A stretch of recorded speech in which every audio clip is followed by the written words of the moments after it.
Dans cette vidéo, nous allons voir la dernière façon de calculer un produit scalaire. Donc toujours pareil, on va prendre U et V de vecteurs. Le produit de U par V est toujours donc un nombre réel, noté U.V tel que U scalaire V est égal à la moitié. Donc à la moitié donc, de la norme. Donc à la moitié de la norme du vecteur U plus le vecteur V, tout ça au carré, moins la norme de U, donc moins la norme de U, qu'on met au carré, moins la norme de V, que l'on va mettre au carré.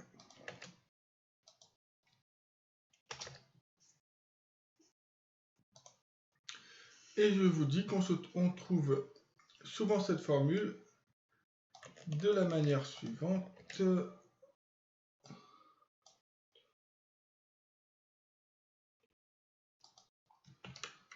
Donc vous multipliez tout par 2, ce qui permet d'enlever les parenthèses.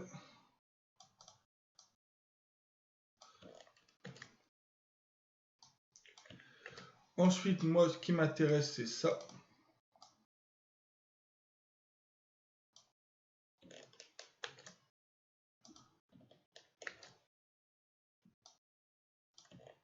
Et du coup, c'est égal à la norme de U au carré plus la norme de V au carré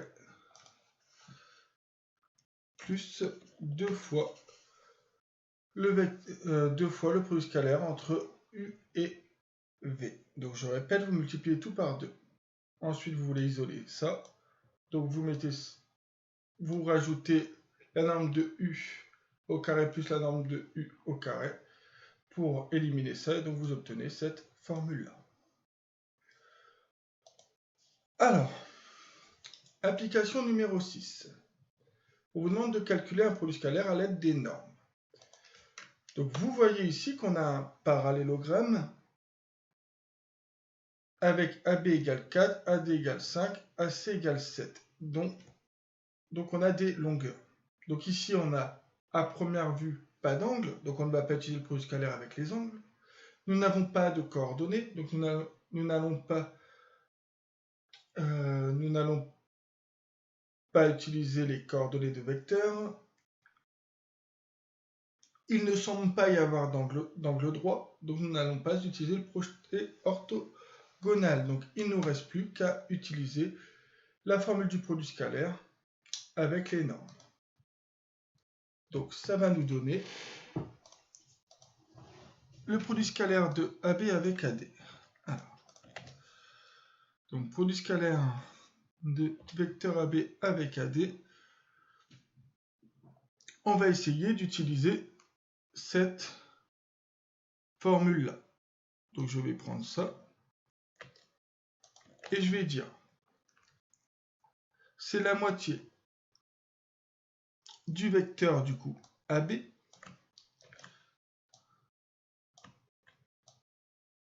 plus le vecteur AD ici, moins la norme. Donc moins la norme de AB au carré, hein, ça donne directement AB au carré, hein, moins la norme de V au carré, c'est-à-dire AD au carré. Alors faites attention ici, hein, la norme du vecteur AB plus la norme du vecteur AD, enfin la norme du vecteur AB plus AD, tout ça au carré. Attention, et j'insiste là-dessus, vous ne pouvez pas écrire que c'est la norme de AB au carré plus la norme de AD au carré. Ici, vous n'avez pas de linéarité. Ce qui signifie qu'il va falloir qu'on sache ce que vaut la somme de ces deux vecteurs. Pour ce faire, on va se servir de cette hypothèse-là. Alors, même si on ne nous le demande pas, un conseil que je vous donne, donc fichier nouveau,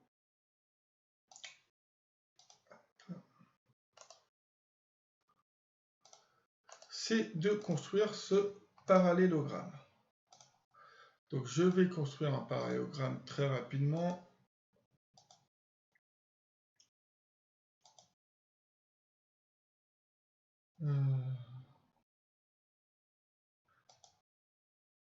Voilà, j'ai un parallélogramme.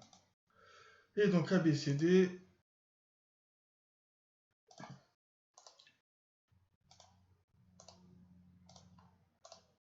Donc vous construisez un parallélogramme très rapidement et vous dites, alors vous ne respectez pas forcément le AB égale 4, AD égale 5, AC égale 7. Ça n'a pas d'intérêt ici pour l'exercice. Maintenant, nous, ce qu'on aimerait savoir, c'est ce vecteur AB plus ce vecteur AD, c'est quel vecteur? De préférence, un vecteur dont on connaît la norme.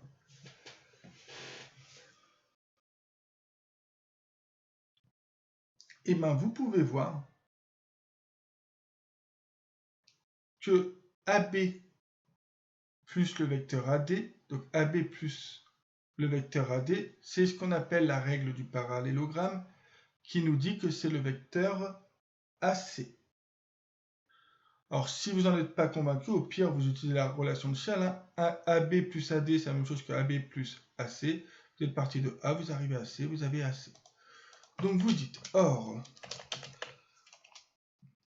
comme ABCD est un parallélogramme,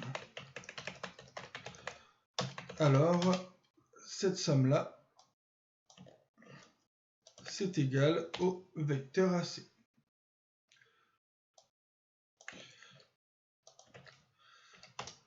Donc, si vous n'en êtes pas convaincu, vous faites, je vous ai dit,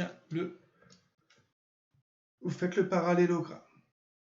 Du coup, on va repartir de là, et on va pouvoir dire maintenant qu'ici, vous avez le vecteur AC.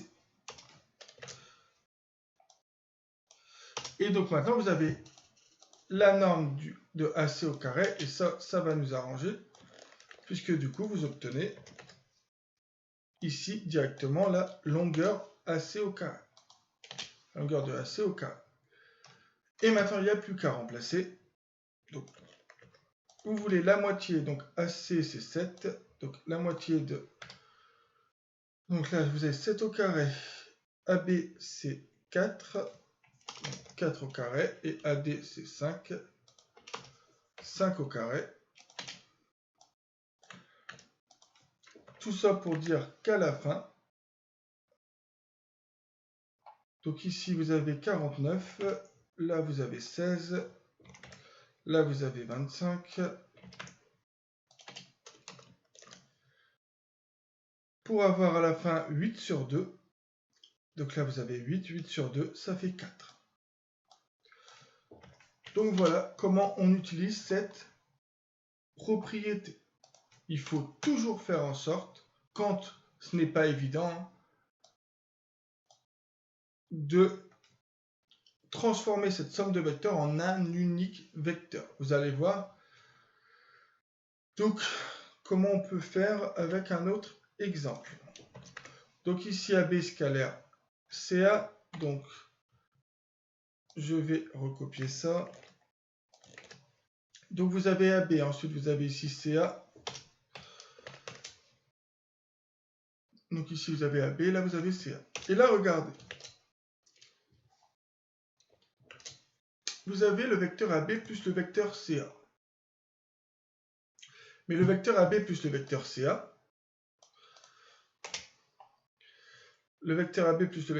on peut l'écrire que c'est le vecteur CA plus le vecteur AB.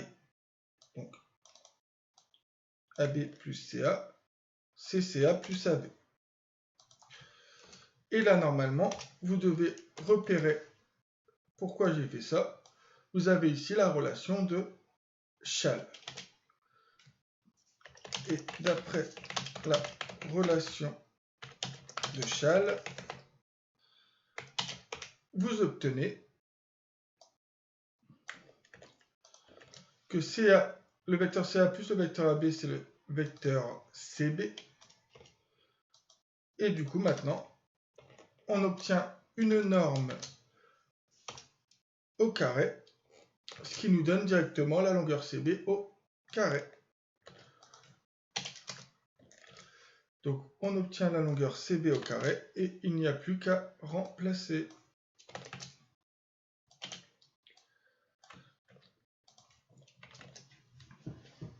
Alors, CB. Donc, CB, à première vue, on ne l'a pas, mais on a un parallélogramme. Donc, CB, c'est la même chose que AD. Et AD, ça vaut 5. Donc, ici, vous avez 5 au carré. AB, c'est 4. Et CA, c'est 7. Maintenant, vous faites les calculs nécessaires et vous obtenez ici 25, moins 16,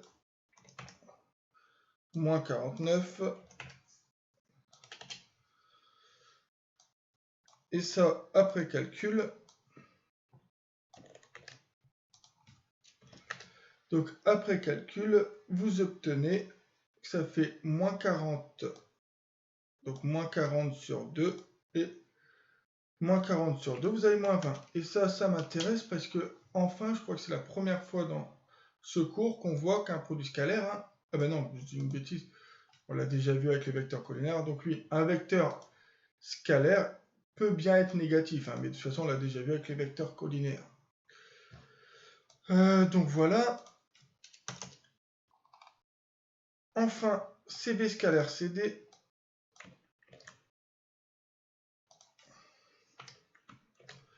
Donc CB scalaire CD, on va copier la formule. Donc vous avez la moitié. Et là, vous mettez donc vecteur CB. Ici, vecteur CD. Donc là, clairement, la relation sociale, on peut l'oublier.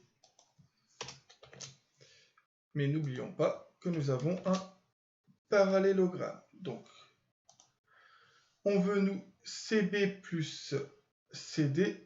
Ben, CB plus CD, c'est la même chose que CB plus BA. Donc, vous avez CA. Du coup... Or, comme ABCD est un parallélogramme, vous avez ça. Alors, c'est encore la règle du parallélogramme, mais bon, au pire, je vais vous dire que je vais utiliser la relation sociale. Vous avez CB plus, donc j'ai dit que le vecteur CD, c'est la même chose que le vecteur BA. Et ça, vous obtenez donc bien le vecteur CA.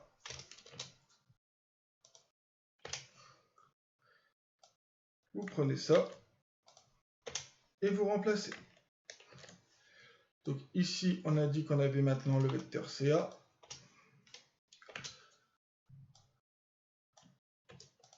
Ce qui fait que la norme de CA au carré, c'est la longueur CA au carré. Et vous remplacez.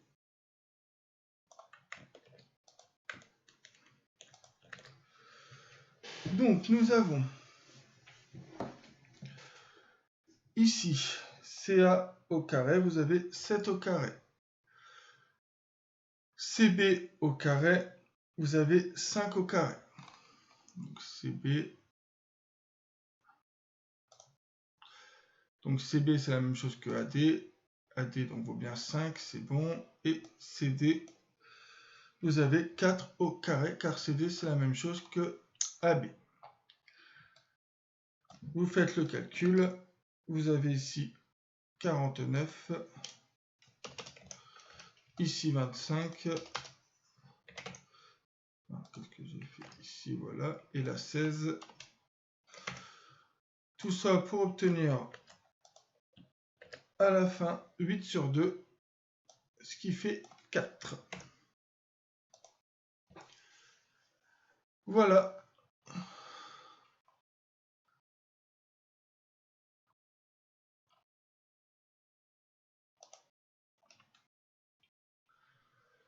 Comment se conclut cette vidéo sur le produit scalaire avec seulement les normes.